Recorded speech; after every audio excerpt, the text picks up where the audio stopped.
শিক্ষক মানুষ আমাদের পাঠদান দিবে, তারা কি আমাদের গায়ে টাচ করবে, আমাদের নাকে টানবে, আমাদের গালে টানবে? এগুলা মানে আমরা কি ছোট্ট বাচ্চা যে আমাদেরকে মানে নাকে টানবে, গালে টানবে, মানে আদর করবে?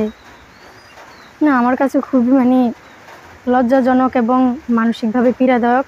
আমি চাই স্যারের বিচার হোক। আমার নাম নুসরাত জাহান আফরিন। আমি মানবিক শাখার একজন স্টুডেন্ট। আমার রুল 10। আমি এসএসসি বেস 2025। স্কুল ধারা উচ্চ বিদ্যালয়। আমাদের স্কুলের সিনিয়র শিক্ষক জনাব তরিকুল ইসলাম স্যার, তার থেকে আমি পাঠদান নেই। তিনি আমার শিক্ষক। তো তিনি আমাদের স্কুলে আমাদের ইংলিশ ক্লাস নিত। তো তিনি যেহেতু আমার শিক্ষক হিসেবে তার সাথে আমার কথা, তখন তিনি হঠাৎ আমাকে একদিন বলেছিল যে তার সাথে আমার কথার মধ্যে সে আমাকে বলেছিল যে আমি তার কাছ থেকে একটা ইম্পর্টেন্ট কথা শুনি। যেহেতু উনি আমার কাছে ওনার সকল কথাবার্তাই ইম্পর্টেন্ট মনে হয়। তখন আমি তাকে পরীক্ষার শেষের দিন আর মনে ছিল না, তখন আমি তাকে মোবাইলে মেসেজ দিই, হোয়াটসঅ্যাপে মেসেজ দিই যে সালাম স্যার, কেমন আছেন আপনি, নাকি যেন বলবেন। তখন স্যার আমাকে যেই কথা বলা ওইটা না বলে, মানে শিক্ষাগত বা কোনো একাডেমিক বিষয় নিয়ে কথা না বলে অন্য কথা, মানে অন্য আচরণের কথা বলা শুরু করেছে। তখন আমি আমার হাজব্যান্ডকে জানাই। তখন আমার হাজব্যান্ড বলেছে যে এর আগেও তো স্যার অনেক কিছু করছে, তা আমরা সরাসরি দেখি নাই, বিশ্বাস করি নাই, এখন তুমি দেখো যে স্যার আসলে কি বলতে চায়। মানে আমাদের মূল কাহিনীটা হলো যে স্যার আসলে কি বলতে চায়, বা উনি মানে ওনার মুখোশের আড়ালে কি আছে সেটা বাহির করা। তখন আমি আমার মতো করে আমার হাজব্যান্ডের কথা আমি আমার মতো করে কন্টিনিউ করি। তখন দেখি যে 101 পর্যায়ে স্যার আমাকে একবারে শারীরিক সম্পর্কের প্রস্তাব দেয়, মানে যৌন হয়রানি ও মানসিক চাপে নির্যাতন করা শুরু করেছে। তখন আমি আমার হাজব্যান্ডকে আবার জানাই। তখন উনি বলছিল যে মেসেজে তো কোনো প্রমাণ না, তুমি একটা কাজ করো না। তার আগে আবার টিচার আমার কাছ থেকে খোলামেলা পিক চাইছিল।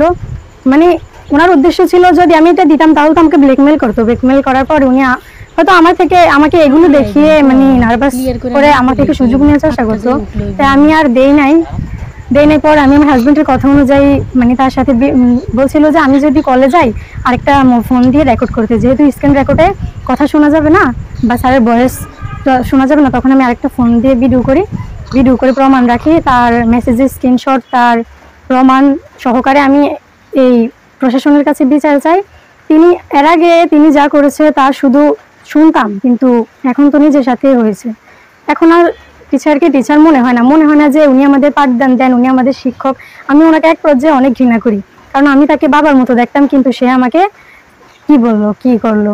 তারপর উনি 2018 সালে ইমুয়াফু তাকে মানে কক্সবাজার নিয়ে এক পর্যায়ে ওনাকে প্রেগনেন্ট করে দিয়েছে। তার আগেও তিনি অনেক 3-4টা কাহিনী মানে করেছিল, যা আমি সঠিক জানি না, কিন্তু শুনছি। তবে আমার সাথে যেটা হয়েছে তার তো আমি বিশ্বাস করেছি। এই মুয়াপুকে তাও কক্সবাজার নেওয়ার পর প্রেগনেন্ট করেছে, আমাকে আবার সে কক্সবাজার যাওয়ার অফার দিয়েছে। তো আমার মূল কথা হলো আমি বিচার চাই, প্রশাসন এটার দিকে আসুক, প্রশাসন এটা নিয়ে আইন পর্যায়ে ব্যবস্থা নেওয়া হোক। আমি সরাসরি সাক্ষী দিতে রাজি আছি, আমি বিচার চাই। আমি দেওয়ার পদক্ষেপ নিয়েছি, মানে উপজেলা শিক্ষা অফিসারে আমি চাই যে স্যারের বিচার হোক, মানে আমি বিচার চাই, স্যারের বিরুদ্ধে ব্যবস্থা নেওয়া হোক, ইউনু সাহেবের মানে মাধ্যমে স্যারের বিষয়ে ব্যবস্থা নেওয়া হোক। আমি চাই স্যারের বিচার চাই, আইনি পদক্ষেপ নেওয়া হোক। আমি সরাসরি সাক্ষ্য দিতে রাজি আছি। আমার সর্বশেষ দাবি এটাই যে স্যারের যোগ্য বিচার হোক, আইনি প্রশাসনে এটা নেওয়া হোক, ইউনু অফিসারের কাছে বা প্রশাসন জেলা প্রশাসনের কাছে এটা নেওয়া হোক। আমি বিচার চাই, যাতে অন্য মানে আমার সাথে এমন হয়েছে, এখন যদি আমরা ছাড় দিয়ে দিই তাহলে আরো অনেক বোনেদের সাথে এমন হবে। আমি চাই না আমার সাথে যেটা হয়েছে বা পূর্বে যাদের সাথে যা হয়ে এসেছে এটা আর কারোর সাথে হোক। না, আমাদের সাথে স্যারের ব্যক্তিগত কোনো দ্বন্দ্ব নেই। জাস্ট উনি আমাদের পাঠদান দেন, উনি আমাকে পাঠদান দেন, উনি আমার শিক্ষক হিসেবে আমি মানে তার সাথে আমার কথা। তাছাড়াও তিনি আমাদের মানে প্রাইভেট পড়ায়, তিনি তার বাড়িতে তখন আমাদের গালে টাচ করে, নাকে টাচ করে, মানে এগুলো কুইঙ্গিতের একটি মানে স্যারের কথাবার্তা কুইঙ্গিত পরামর্শের। স্যার আমাকেও মানে গালে টাচ করতো, নাকে টাচ করতো। তখন আমি বলতাম যে মানে স্যার আপনি কেন এমন করেন? স্যার বলতো আদর করে, এই করে সেই করে। তো এগুলো তো আর কোনো প্রমাণ না, বা এগুলো বলে তো আর আমি একজনে বললে তো আর হবে না। যেহেতু সবাইকে আমি দেখতাম যে ম্যাক্সিমাম সবাইকে গালে টাচ করতো, নাকে টাচ করতো। তারা সম্মানের ভয় বল নাই, আর বললেই বা কি হতো? তাদের কথা কি কানে নেবে? কেউ নেবে না, তাই তারা হয়তো বল নাই।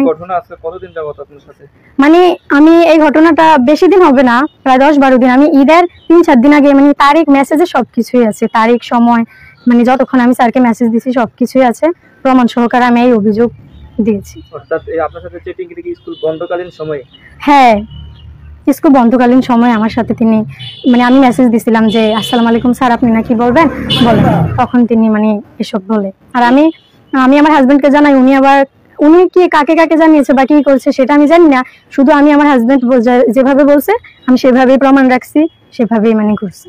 এলাকা থেকে আপনাকে কেউ বিষয়টাকে সমাধান? হ্যাঁ, মানে অনেকে মানে আসে, মানে এমন ভাবে বুঝায়, সরাসরি বলে না যে টাকা মাকা, মানে এগুলোর বিষয় সরাসরি বলে না, কিন্তু মানে বুঝায়, মানে এগুলা মানে যাতে মানে জাস্ট মানে কয়েকজন নিয়ে যাতে এটা সমাধান, ধামাচাপা আছে না, ধামাচাপা দিয়ে দেওয়া হয়। কিন্তু না, পূর্বের মতো এগুলোকে ধামাচাপা দিলে স্যার কোনোদিন শুধরাবে না, স্যার এটা বারবার করবে, একবার না।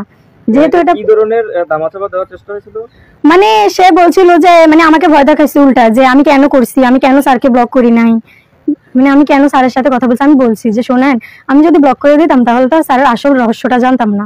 যদি ব্লক করে দিতাম, আমার যদি ব্লক করে দেওয়ার মানে স্যারের বিরুদ্ধে প্রতিবাদ করার ইচ্ছা না থাকতো তাহলে আমি ব্লক করে দিতাম।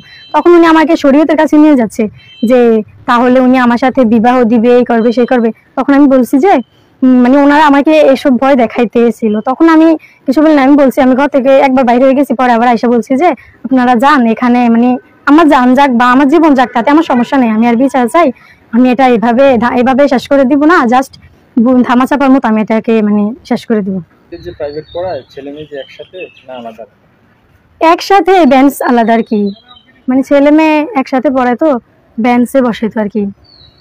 স্যার আমাদের গায়ে মানে শিক্ষক মানুষ আমাদের পাঠদান দিবে, তারা কি আমাদের গায়ে টাচ করবে, আমাদের নাকে টানবে, আমাদের গাল টানবে, এগুলা মানে আমরা কি ছোট্ট বাচ্চা যে আমাদেরকে মানে নাকে টানবে, গালে টানবে, মানে আদর করবে? না, আমার কাছে খুবই মানে লজ্জাজনক এবং মানসিকভাবে পীড়াদায়ক। আমি চাই স্যারের বিচার হোক, ইউনি সাহেব এটা নিয়ে মানে চিন্তা ভাবনা করুক, তাছাড়া প্রশাসন চিন্তা ভাবনা করুক, আইনিভাবে এটার বিচার নেওয়া হোক, আইনি পদক্ষেপ নেওয়া হোক। আমি সরাসরি সাক্ষ্য দিতে রাজি আছি।